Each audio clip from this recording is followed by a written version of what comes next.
رحمت کا فیضان ہے بابا، تو رحمت کا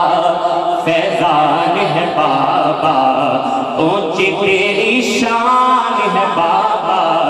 سندر کا سلطان ہے بابا، اونچی تیری شان ہے بابا، سندر کا۔ اور منگتا ہوں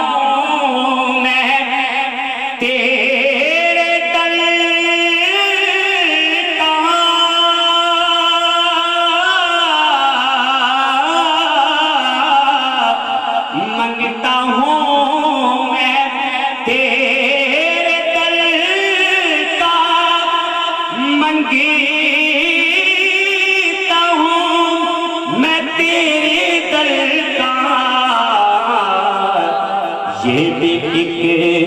احسان ہے بابا، یہ تیرا احسان ہے بابا، اونچی تیری شان ہے بابا، سندر کا۔ اور ناصر کو ہے تو نے نوازا،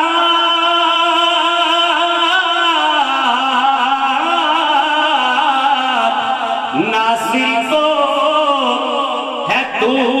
نے نوازا،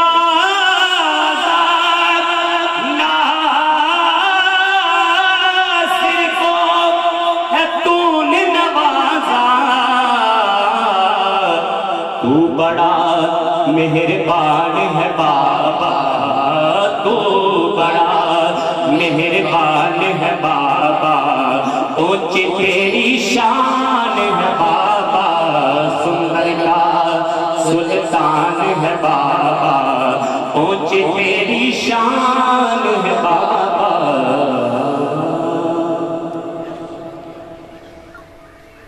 منقبت پیش کر رہے تھے جناب قاری ناصر کشتی صاحب۔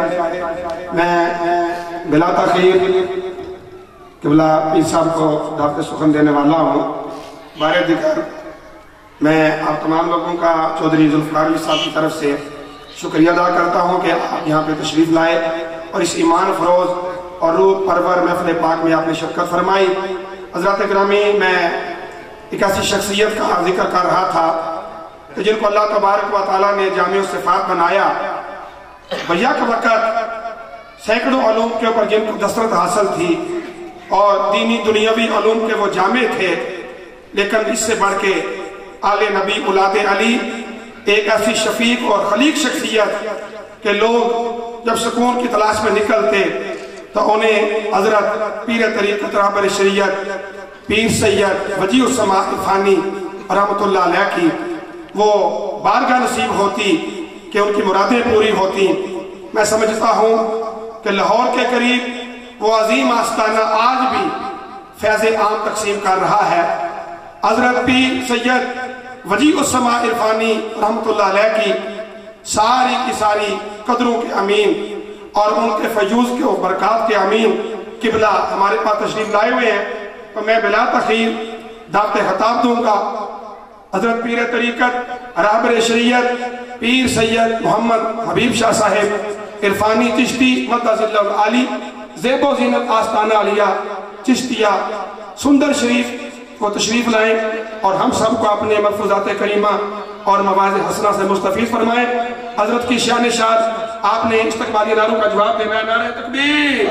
نعرہ رسالت، دونوں ہاتھ کھڑا کر کے نعرہ رسالت، آستانہ علیہ سندر شریف۔ اللہ محمد چار یار حاجی خواجہ تفریح حق فری حق فری حق عرفانی حق عرفانی حق فری حق فری حق حبیب حق حبیب حق عرفانی حق عرفانی۔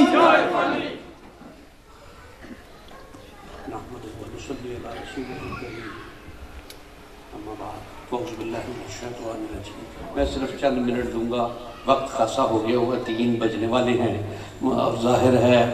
سفر ہم نے بھی کیا لاہور سے اور دوپہر کا کھانے کا وقت بھی۔ میں چند منٹ صرف آج کی یہ تقریب جو ہے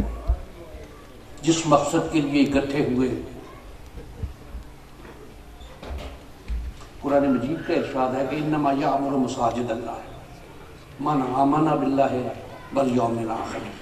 ولم یخشى الا اللہ، کہ وہ لوگ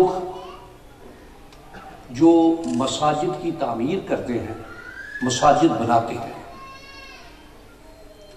پوری ایمانی حلاوت کے ساتھ، پورے اپنے اندرون کے ایمان کے ساتھ، اور روز آخر پر یقین رکھتے ہیں، ان کا ایمان ہے، نمازیں قائم رکھتے ہیں، زکوٰۃ ادا کرتے ہیں، اور اللہ کے سوا کسی اور سے نہیں ڈرتے۔ اس مسجد کی تعمیر کے لیے ہمارا یہاں اکٹھے ہونا، تعمیر مسجد علامت ہے ایک، اور علامت یہ صرف اس بنانے والے کے ایمان کی علامت نہیں ہے، یہ اس بستی کے با ایمان ہونے کی بھی علامت ہے، اس جگہ کے بابرکت ہونے کی بھی علامت ہے، اس مقام کے با انعام ہونے کی بھی علامت ہے، اور یقیناً جس نے اس کے لیے کاوش کی، جس نے اس کے لیے کام کیا، جس نے اس کے لیے محنت کی، اجر اس کا اس اللہ ہی کے پاس ہے، اور یقیناً وہی سب سے بڑا بہتر خوبصورت اجر عطا کرنے والا۔ جو آیا مبارکہ تلاوت کی، جو ارشاد اس میں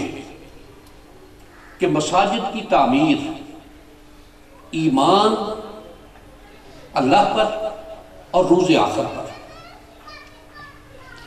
اور اللہ پر ایمان اور روز آخر پر ایمان، یہ بریکٹ ہے ایک، کہ اللہ پر ایمان آغاز ہے، روز آخر پر ایمان انتہا ہے،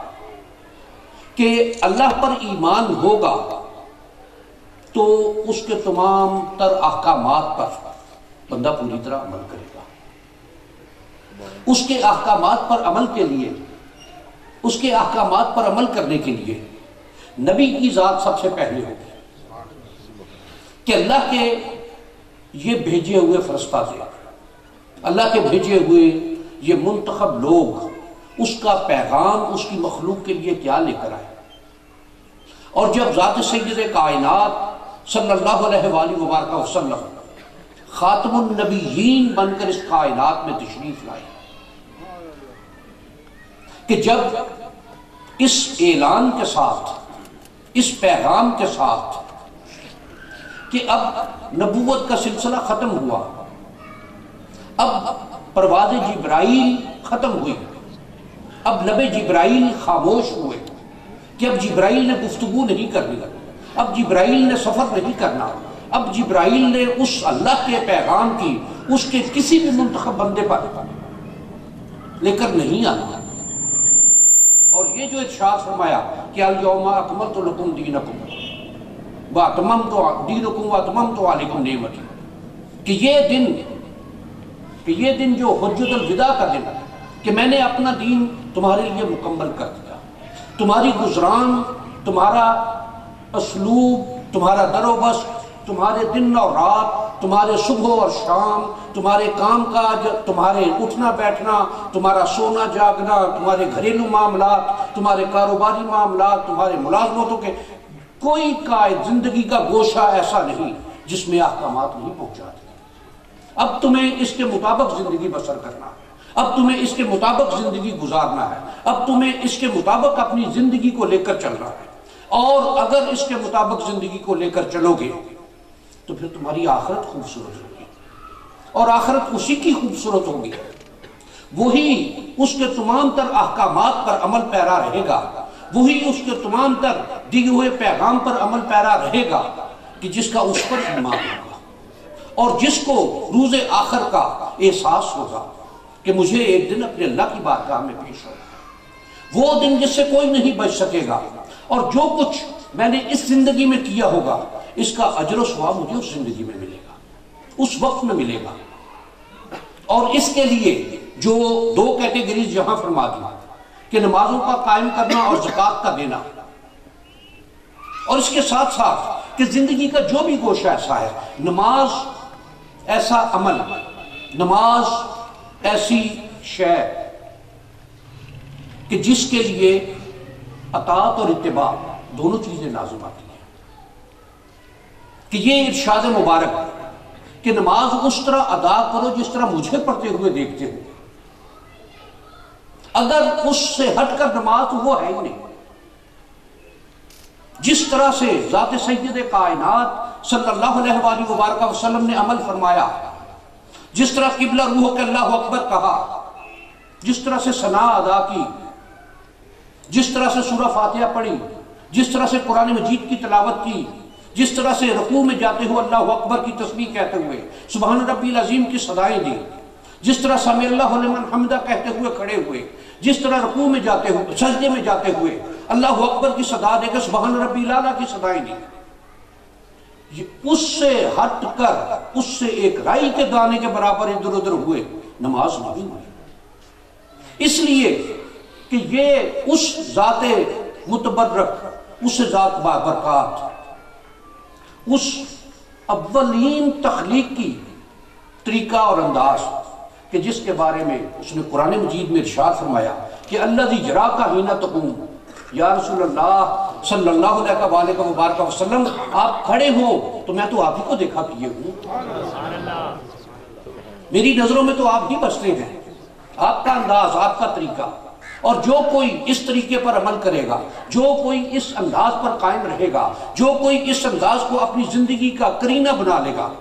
تو میں یقیناً اس کو تمام تر انعامات سے نوازوں گا، اور تمام تر انعامات سے اس کا نوازنا نہ صرف اس زندگی میں بلکہ جب اس کے بعد کی زندگی ہوگی، وہ زندگی کہ جس میں اس زندگی کا اجر و ثواب ملے گا، اس میں تمہیں اس زندگی کے وہ گزارے ہوئے لمحات، وہ گزارے ہوئے اوقات جو تم نے میرے محبوب صلی اللہ علیہ وآلہ وبارک وسلم کی اطاعت اور اتباع میں بسر کیے، ان کا صلہ اور ان کا صدقہ تمہیں دوں گا، اور ان کا صلہ اور صدقہ تمہارے لیے جنتیں ہوں گی، اور وہ جنتیں کہ جس میں نہریں بھی چلتی ہوں گی، جس میں دنیا کی تمہیں ہر نعمت ملے گی، ہر شے ملے گی، اور اس کی ادائیگی، اس کا پر عمل کرنے کے لیے نماز کا اعلان، اذان کی آواز،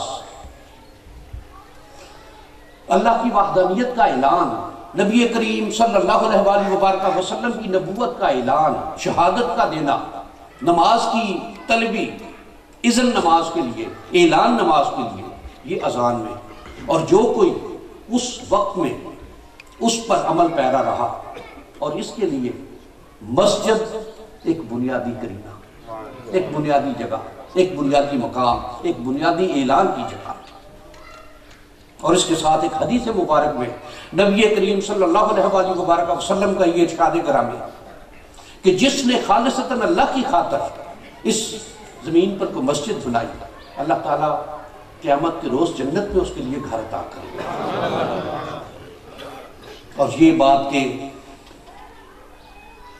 اللہ تعالیٰ ان بھائیوں کو، اس فیملی کو، اس آبادی کو، اس بستی کو ہمیشہ بابرکت رکھے، اس مسجد کی نسبت سے، اس مسجد پر،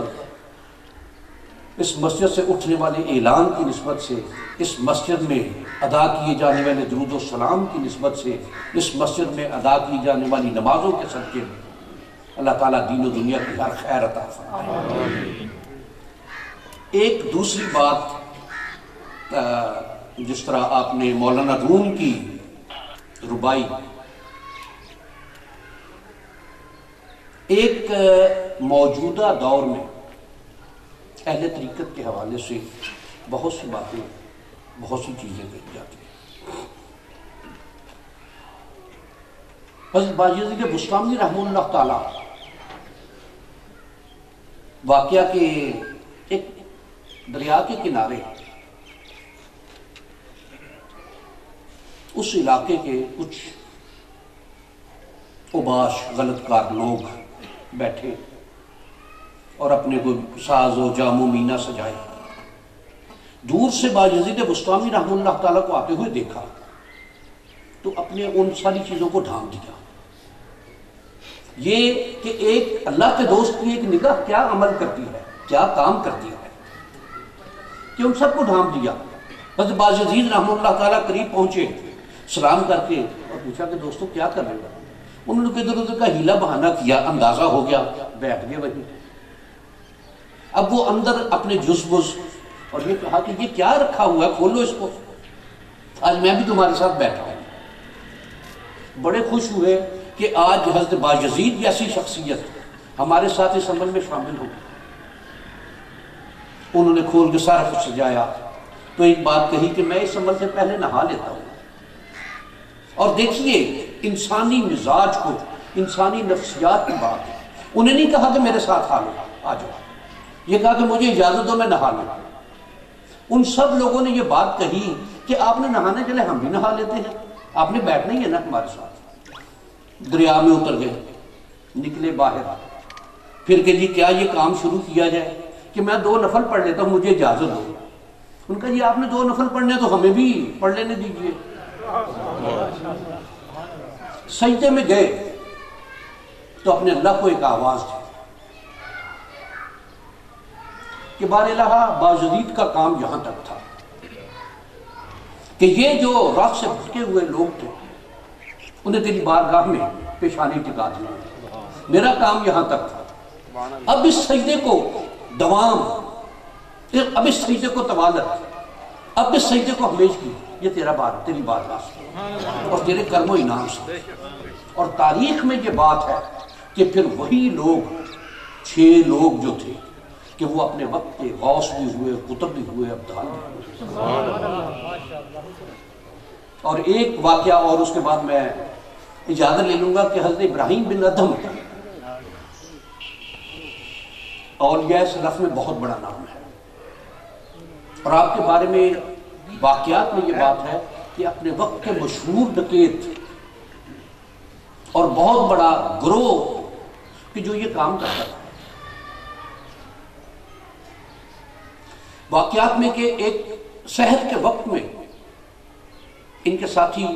لوٹ کا مال لے کر آئے اور سامنے رکھا, تقسیم ابھی نہیں ہوئی, تو پتہ نہیں اس ویرانے میں کہاں سے,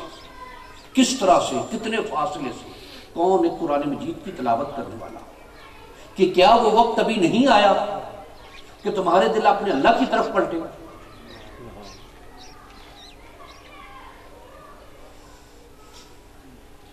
ایک ولی کی نگاہ یا ایک اللہ کے دوست کی زبان سے نکلا ہوا لفظ, یہ آیت پتہ نہیں پہلے بھی انہوں نے کئی بار سنی ہوگی, لیکن یہ آیت کا سننا تو اسی وقت سارا کچھ چھوڑا اور یہ کہا کہ دوستوں میں اب تمہارے کام کریں. یہ اللہ کے دوستوں کا معاملہ, اللہ کے دوستوں کی بات کہ جو کوئی صاحب نظر ہوگا, جو کوئی صاحب حال ہوگا, وہ جب ہاتھ میں ہاتھ لے گا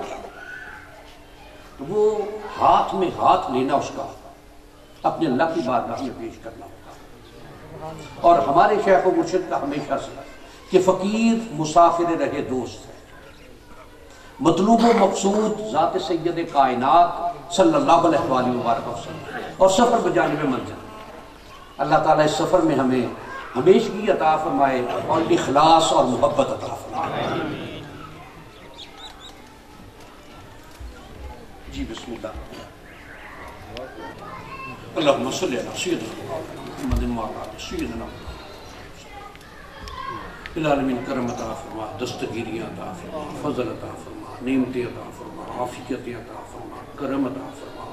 العالمین غلطیاں معاف فرما, کوتاہیاں معاف فرما, تقصیر معاف فرما, گناہ معاف فرما, لغزشیں معاف فرما. العالمین اپنے پیاروں کے, اپنے مقبولان کے, اپنے صالحین کے,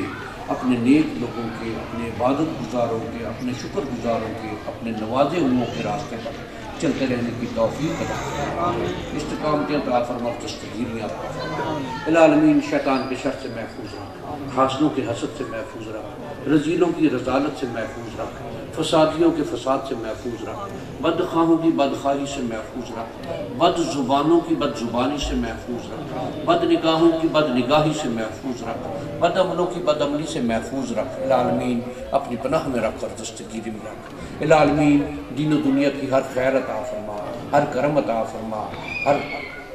نعمت عطا فرما، ہر دستگیری عطا فرما۔ العالمین ہم سب کی حاضری اپنی بارگاہ میں قبول فرما۔ العالمین جو بھی احباب، جو دوست جہاں جہاں سے تشریف لائے ہیں، سب کی نیک جائز بابرکت خواہشات کو اپنی بارگاہ میں قبولیت عطا فرما۔ العالمین جو کوئی بیمار انہیں شفاء کاملہ عاجلہ عطا فرما۔ العالمین جو بے روزگار انہیں اچھے روزگار عطا فرما۔ العالمین جو تکلیفوں میں ہیں، بیماریوں میں ہیں، پریشانیوں میں ہیں، مصیبتوں میں ہیں، بار الہا